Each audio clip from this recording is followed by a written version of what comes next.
I'm back. It's the American Doofus Show. I'm your host, Barry Welsh.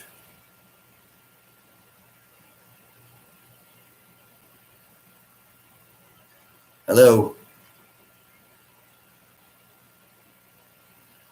Hello, I'm your host, Barry Welsh. It's the American Doofus Show. Back live. Not sure what is going on, honestly.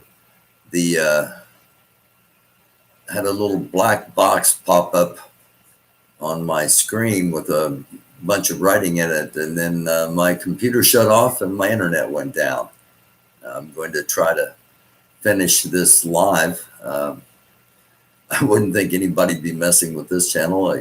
I've got some loyal viewers and I love and thank you all, but it's not like I've got a giant wide footprint that somebody would want to be quiet or to quell. So we'll see what happens. Odd indeed. Again, if you're just joining, got cut off in the middle of the first live. Little black box popped up onto my screen, and a bunch of white writing started coming on real fast, and then everything shut down. And when I started this live, everything was freezing up. So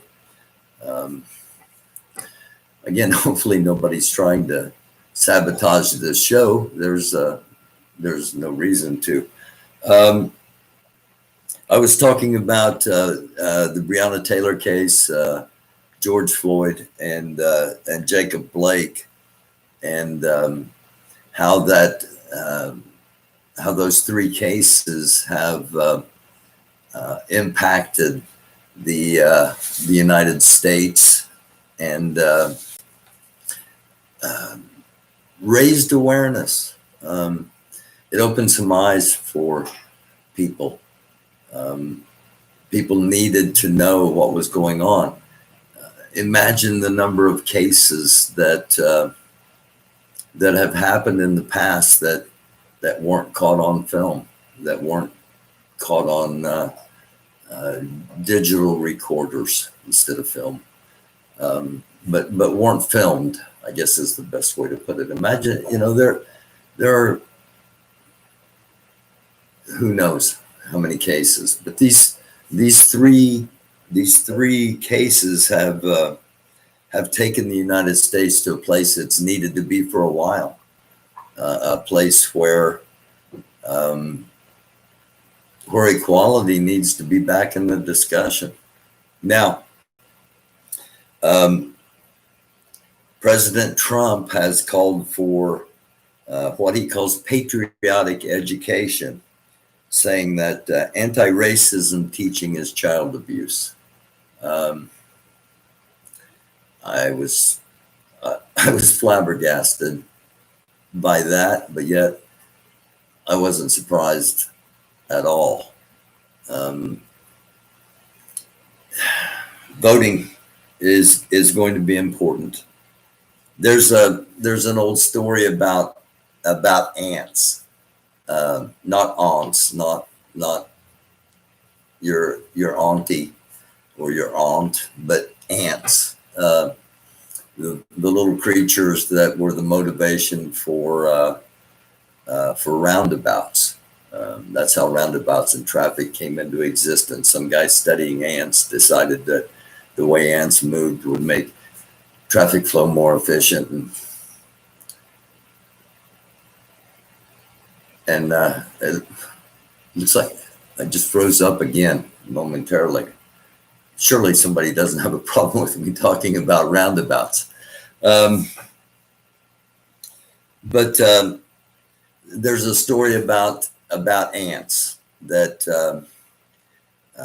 if you take a jar, like when I was a kid, we used to catch lightning bugs, fireflies.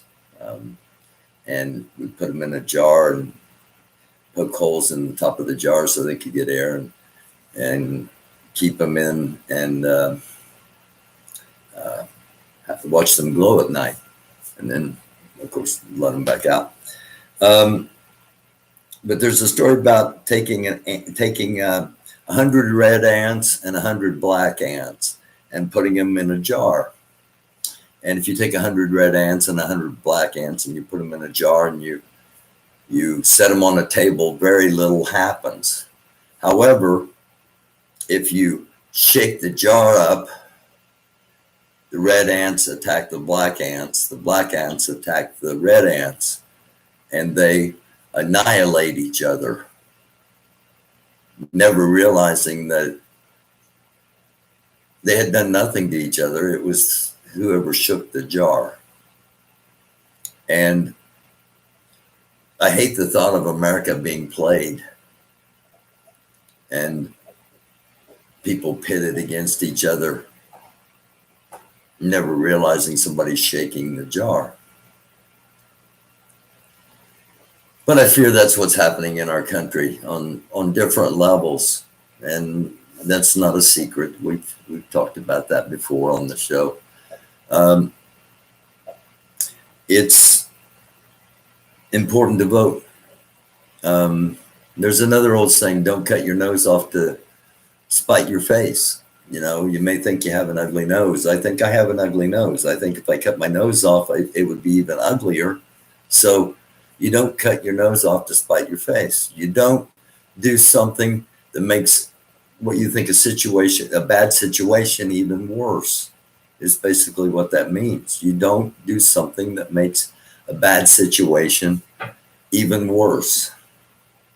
And that's what happens if people don't vote this election. I don't know if our country can handle 4 more months of what's going on now, let alone 4 more years.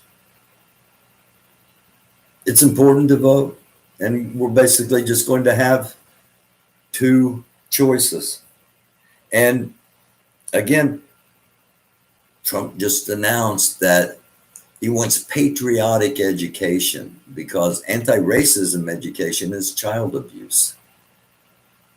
The flag's upside down because the country's in distress. Trying to teach equality is child abuse, and trying to ram a rewrite of history down the throats of the youth is somehow good for America. Maybe for some Americans, but not for America. And people tend to forget that it's our country too, even though I may not think exactly like you, or I may think exactly like you, but it's our country. And if there comes a time for war, and I'm going to be talking about this in the coming week, because like I said in the first, I hope it came out. I'm not sure when I got cut off. I'm trying to get somebody from the Southern Poverty Law Center to talk about some groups they deem as potentially dangerous, and you're going to be surprised at some of the groups on that list. I've got a couple of other guests that haven't been on before that I'm working to get on that I hope happen. But it's important to vote. It's important to vote. And I wasn't going to talk a lot about it. Ruth Bader Ginsburg passed away. Remember the Supreme Court? I talked about it in the first part of this. Going to be a Supreme Court opening. And how and when that gets filled is incredibly important to the future. I apologize that things got interrupted, and I thank those of you that have come back. And I'm going to take a couple of questions. Anybody's been flying the flag upside down for years. I appreciate what you're doing. Thank you, Toby. If anybody doesn't realize no matter which side of things you're on, whatever sides there are, if you don't think the country's in distress, I've got nothing for you. You got your head in the sand. The country could kick off at any time. And I think there's a set time there is a plan for a set time for the country to kick off. And it all makes perfect sense to me, but it's a conspiracy theory, and I'm not sure I'm even going to ever actually say what I think, because if it did happen, then people would come back and point their finger at me like I masterminded, because you wouldn't believe some of the things.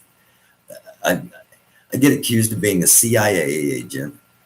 I get accused of being paid by George Soros to unite the Black community. I get paid for being a double agent. That I've been accused of both being a closet racist and a racist, which is a white person that hates the white race. So I think I'm doing the job by going down the middle and trying to talk about things that don't get talked about on other shows or in other places. And sometimes there are programs where people, they just get on there and they start screaming. And I often wondered, who would want to watch this? Somebody screaming at you what to think of. And there are people that need that. There are people that need an authority figure to tell them what to do and what to think. And that's scary, but it's true. A Trump person told me, look, you're right. You're right on your facts, but your facts don't matter. We don't give a shit what he does, as long as he hates you as much as we hate you. And I was like, wow. But it's something to keep in mind. A lot of people that follow the president. There's a difference between Republicans and Trumpers. Okay, there's a difference. Not all Republicans believe in Donald Trump, but all Trumpers believe in nothing but Donald Trump and not in anything else. And again, they don't care what he does. They don't care what he does about healthcare. They don't care what he does about public education. They don't care what he does about the coronavirus. They don't care about any of that. You can talk to them until you're blue in the face, and they're not going to change their minds. Okay? They're not. So you see Trump, you see people flying Trump flags, you see Trump bumper stickers, you see MAGA hats. Try to marginalize them. Try to ignore them. They hate that. They absolutely hate that. And I don't know how they got to where they got. I don't know how they got to a point where logic, reason, morals, things that should be progressing as humanity grows and becomes more and more historic on this earth. But none of it matters. None of it matters. And I really honked somebody off. I said, do you think heaven's segregated? And got really mad at me. Can't believe you even asked that question. How in the world could you even consider such a thing? And I said, well, from the way you talk, black people don't go to heaven. Oh, whoa. Well, I missed that in the Bible. I missed that growing up. I missed that in the over a decade I had as a pastor in the United Methodist Church. Yeah. We're in a troubled time. We're in an incredibly troubled time. And do I believe violence is coming? If you watch the show, I don't have to answer that. trying to stop it, trying to keep it from happening, trying to get everybody to stand down. But we got to vote. We have to vote. And if you can vote early, vote early. And if you can vote now, vote now. And if you don't have a clue who people are, if you see an I by their name, that stands for incumbent, vote them out. It doesn't matter if you've never voted before, get registered. You got to do that first. Get registered and then vote. Again, let me remind you, Trump calls for patriotic education, which basically is rewriting history, whitewashing history, and says anti-racism teaching is child abuse. That second part, the first part, I'm not surprised. The second part is incredibly troubling. And again, we're in a bad time now. You think we can stand 4 more years of this? I don't. I don't think we can stand 4 more months. I don't think we have 4 more months, to be honest with you. Red ants and black ants in a jar. Everything's cool until the guy shakes the jar. And they get mad at each other and annihilate each other when it's all about the person shaking the jar. Hope enough of us think similarly, at least to how I feel. Hope enough of us, I always thought of myself as being middle of the road. I really have. Up until 2016, really. Up until Colin Kaepernick took a knee. And I said on my Facebook, that I wish he wasn't doing it during the national anthem, but I understand why he's doing it. I lost about half the friends I had from the start of my time on Facebook at that time. And then the rest of them have pretty much gone. The first time I put hashtag Black Lives Matter. Black Lives Matter because they do. It's not because I belong to Black Lives Matter organization, because I don't. It's not that I'm getting paid by Black Lives Matter, because I'm not. Yeah. It's just, I'm 61 years old. I'm going to die at some point. I'm aware of that. And when I do, I hope my soul goes to heaven. And if it does, it goes as a soul, not as a man, not as a white man, it goes as a soul. And it's judged as a good soul or a bad soul. And the reason I do this show is because I've been a teacher, a preacher. I've been a musician. I've been a politician. I've been a lot of things that, when all put in one cup, leads to being able to do something like this. Being able to talk about the fact that Christianity is being perverted. Being able to talk about the fact that elections do matter. Being able to talk about peace in a time when we're so close to war. Thank you, Celia. Thank you for both the information and for the donation. I can go ahead and announce that General Delta Django from the NFAR, NFAR, is going to be on the program coming soon. That was one of the interviews that we're looking for that I was looking forward to coming in the next week. So I do look forward to that. I do look forward to. I think it's always important. Just the visual of seeing an older white guy and a young, strong black man talking, I think that visual is important. I believe that. I believe the perception that maybe some others will say, "What's going on here? Why is this old white dude talking to this strong young black man?" Well, it's because communicating is a positive thing, especially in the eyes of shooting at each other.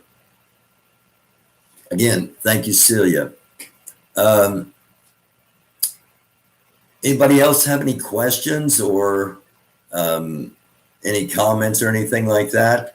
I apologize that we got cut off in the middle of the first part.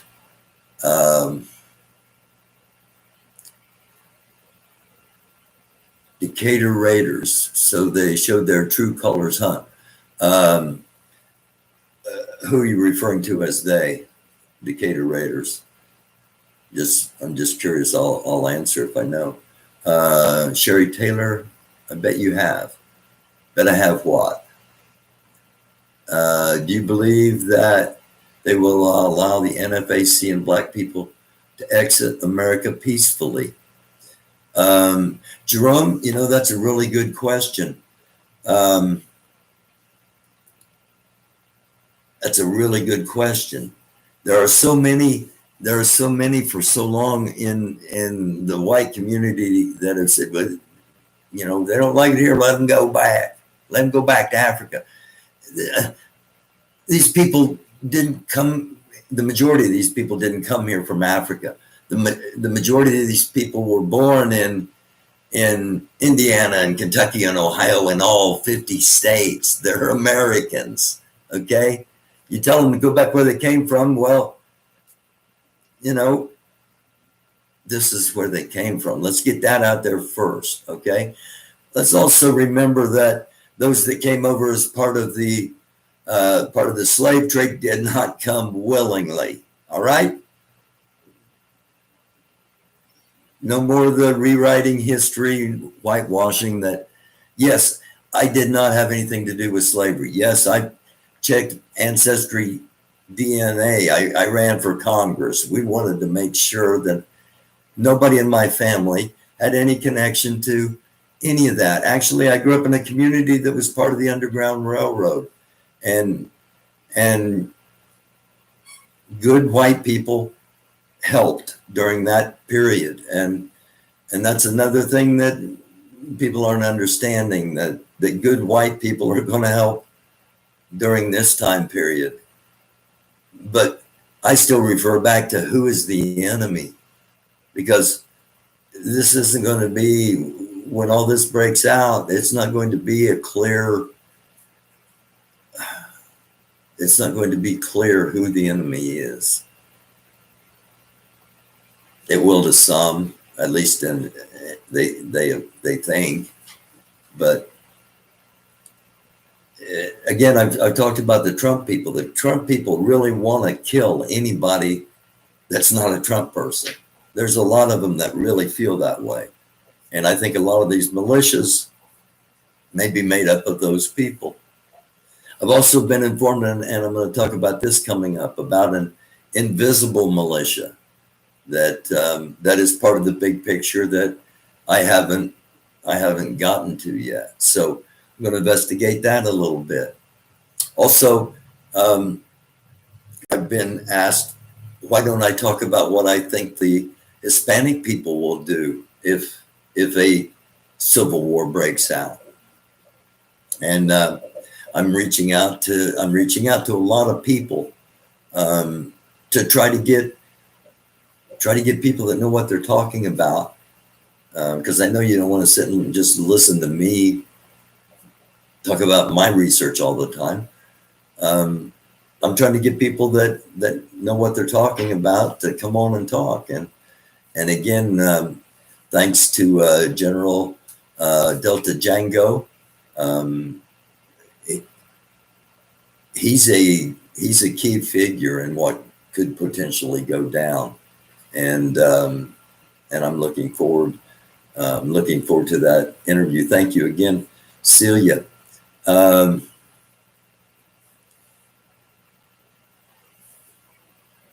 Okay. Do you believe that? Again, I haven't answered that, Jerome. I think they should, if that is the desire. And I don't see why they shouldn't. But no, I don't think they will. I don't think they will. The reason I don't think they will is because there's a lot of talk about reparations being due, all the way back to when it was promised 40 acres and a mule.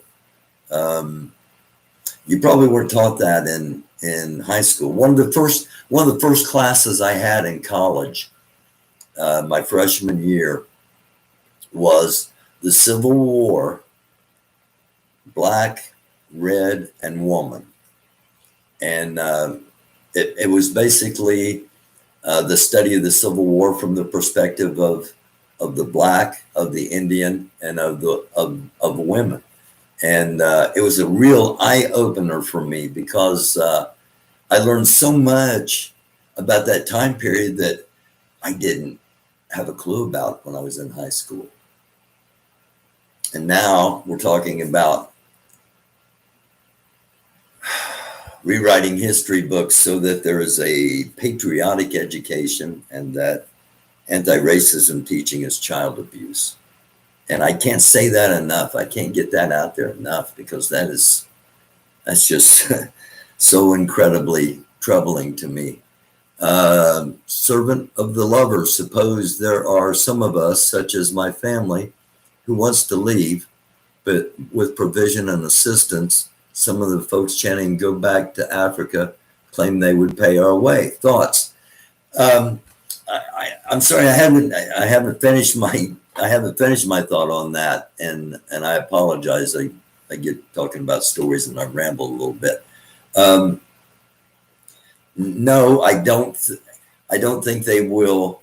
I don't think they will welcome the idea of let's say 10 million people leaving and starting their own nation. I'm just throwing that number out there. No, because there's been talk about reparations, as I said, going back to all the way back to when it was promised that the freed slaves would have 40 acres and a mule to start a life of their own. And that, of course, was a promise unkept, as many promises by the United States government to communities of color have been. I think they would fear, say, 10, 15 million white, or 10 or 15 million American communities of color, people of color leaving the country and starting their own country. Because in order to be qualified for reparations, you have to be a nation. You have to be a nation, not just a pigment of skin. And I think that they would fear those reparations, and they would make it difficult. Now, that's the government part of it. The Trump supporters that said they'd pay your way, I'd start a GoFundMe right now and tell them, go ahead, contribute as soon as we get enough. Because I understand. It's been 400 years, and the steps to equality have been hard fought and small. We're not where we need to be. Felicia Lee, thank you so much for the donation and supporting the show. Thank you. I really try to be fair. I really do. There are good white people out here. Um, and I got some friends that have interracial families, and my concern about what happens to interracial families should there be a quote unquote race war. Um, there are so many unintended consequences from people's actions, and people are so angry and full of hate at the moment, and on all sides, that people aren't going to think, what are the consequences if this happens? And I go back to the speech in Washington by Martin Luther King III.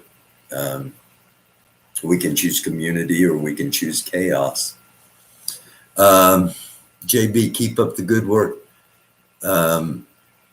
Thank you, JB. I intend to. M. Mills, explain your reasoning that reparations must be paid to a country. The Japanese who were interned here received reparations. Yes, that's because they came from a set country. They were, Japanese Americans, but they had come from Japan. The argument against paying Americans now who are of communities of color is there's no documentation as to what countries they came from. I'm not saying it's right. I'm not saying it. I'm not saying that it should have been cleared up 400 years ago. It should have been cleared up in 1776. It should have never happened. All right. I mean, it should have never happened. And steps should have been taken to heal. Steps should have been taken to heal. And instead, all we see is attempts at more division. All we see is red and black ants and the jar being shaken. And we can't handle 4 more years of that. November 3rd, the jar will get shook. I'm afraid you're right, Fred. I really am. What the hell? I'm going to go ahead and say it. Here's what I believe is going to happen. There's about 38 people here. Don't tell anybody. It's just between me and you. Okay, 38 of us, 39 of us. Or did it drop? Did it drop to 37? Okay. Here's what I think is going to happen.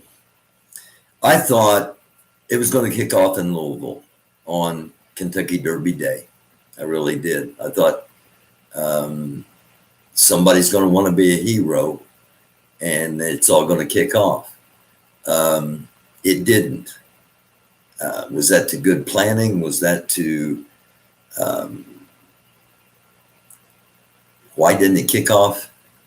I don't think it was time. I think that November 3rd, Election Day, I think that if we get to that day, that it kicks off the very next day, if it hasn't before, but I think it kicks off before that. And I don't think it's going to be like others envision it to be. It's not going to be a giant army and a giant army of a giant white army and a giant black army banging bang. It's not going to be like that. When it kicks off, it's not going to be like that. It's going to be you're not sure who's killing who. You're not sure who's killing who. That's how it's going to kick off. Again, this is how I envision all of this playing out. It's a conspiracy theory, if you will. But the order didn't come. It wasn't supposed to happen in Louisville, so it didn't happen. Look for what's called a dog whistle. Look for some kind of statement that will trigger people who know to look for the statement. You know, you can't hear a dog whistle. Only the dog it's intended for can hear it. Look for some kind of statement.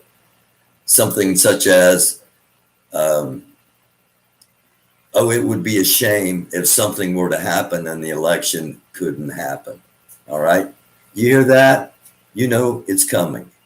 I think you'll hear that at some point. I think it's coming on October 31st. I think it's coming on Halloween. I think it's coming when people are traditionally masked and disguised.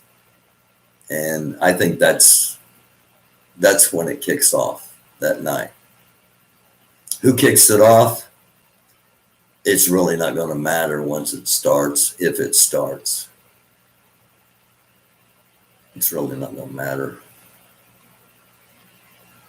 It's going to devolve into causing food shortages, causing medical shortages, causing transportation to be halted, causing America to reveal its ugliest of ugly self upon ourselves. Who really wants that? Who really wants that? There are some. I hope their influence is not great enough to make it happen, but that's what I feel is going to happen. Look for a dog whistle. The reason October 31st is because it's right before the election. Halloween night, convenient. It's customary that people are in costumes. Customary people even carrying weapons as part of costumes. Close enough to November 3rd that they could go, oh my gosh, the country's in such chaos, we can't possibly hold an election. It's not safe. Despite a coronavirus that's killed, it's not safe to have an election in this environment. We've got to postpone the election for 2 years until we settle things down. I say this because this is, if you study the rise of Nazi Germany, the Third Reich, this comes right out of their playbook. So it's not like I'm a genius. I'm just a student, and that's what I think. That's what I think will happen. I hate even saying that out loud. It makes my throat dry up, because to envision that in this country, I could have never envisioned it before George Floyd. I couldn't. That 9 seconds should have been a healing point for this country. It should have been an awakening. And it wasn't.